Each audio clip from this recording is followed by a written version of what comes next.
mot de fin va s'adresser à 3 catégories de personnes, les artistes, les jeunes et les politiques.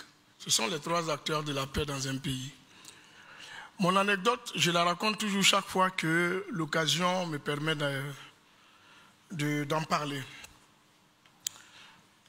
C'était au Libéria pendant la guerre du Libéria. Un couvre-feu avait été décrété et l'ordre avait été donné d'abattre tout ce qu'on trouverait après minuit dehors.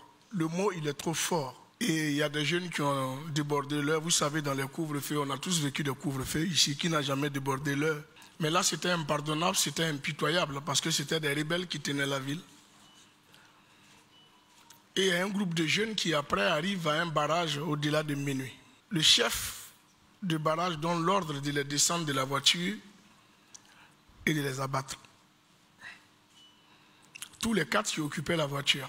Dès qu'ils ouvrent la voiture, il y a une musique de Bob Marley qui est en train de jouer dans la voiture. Le chef rebelle s'élève, il s'approche de la voiture. Il a dit, qui écoute cette musique? Et celui qui était au volant dit, c'est moi. Chaque fois que je rentre le soir, j'écoute un peu de Bob Marley pour me faire du bien.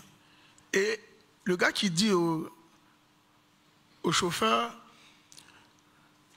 si tu rentres, il faut prier encore, parce que Bob Marley de sa tombe vient de vous sauver la vie.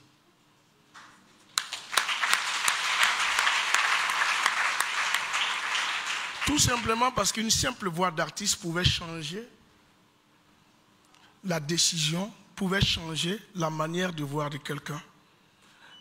J'ai voulu faire cette transversale-là pour m'adresser aux artistes, pour dire que nos voix, nos plumes, nos actes sont des armes. On peut soit les utiliser pour la paix, soit les utiliser pour la guerre. Nous devons faire attention à ce que nous disons. Nous devons être des modèles. Chacun a son parti, chacun a son obédience. Nos fans ne partagent pas les mêmes partis, nos fans ne partagent pas les mêmes avis. Nos fans n'ont pas la même vision politique. Donc tout ce que nous pouvons dire ne fera que diviser. Nous devons jouer le rôle de fédérateur autour de nous. Ça, c'est les artistes. Pour les jeunes, moi, je n'ai pas 2 exemples. Je suis sur les réseaux sociaux avec vous. Pourquoi, quand il y a un match de l'AC contre l'Africa, quand il y a un match du Real de Madrid contre Barcelone, pourquoi à la fin des matchs, quand il y a victoire, on se taquine sur les réseaux sociaux? Soit on est Messi, soit on est Cristiano Ronaldo, soit on est Drogba, on est Eto'o, on rigole, on se taquine. Mais quand c'est PDCI qu'on est HDP, on doit descendre avec des machettes dans la rue. Pourquoi nous devons faire ça? Pourquoi nous n'adoptons pas cette discipline? Puisque les exposés viennent de nous dire que le sport nous donne des règles. Et qu'une fois qu'on applique ces règles de fair play, ces règles-là peuvent nous permettre de gérer tous ces conflits que nous pouvons avoir après les élections. Jeunes, nous sommes 60. Bon, je ne peux plus me mettre avec vous parce que j'ai dépassé un peu le truc. Mais vous êtes...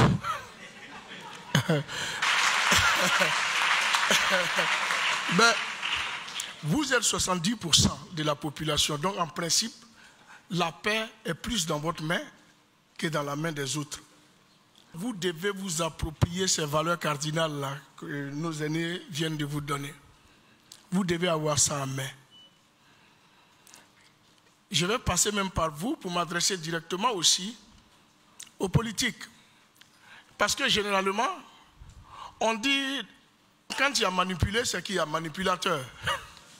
Vous jeunes, vous devez comprendre. Vous politiciens, pardon, essayez d'arrêter de manipuler la masse populaire quand ça ne joue pas en votre faveur. Une élection, on peut la perdre et ne pas mourir.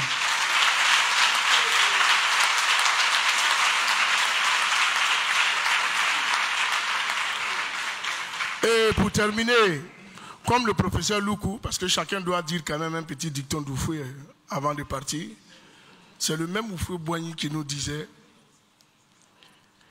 qu'un homme qui a faim n'est pas un homme libre. Et on espère qu'on ne vous a pas privé assez longtemps de votre liberté. Merci beaucoup.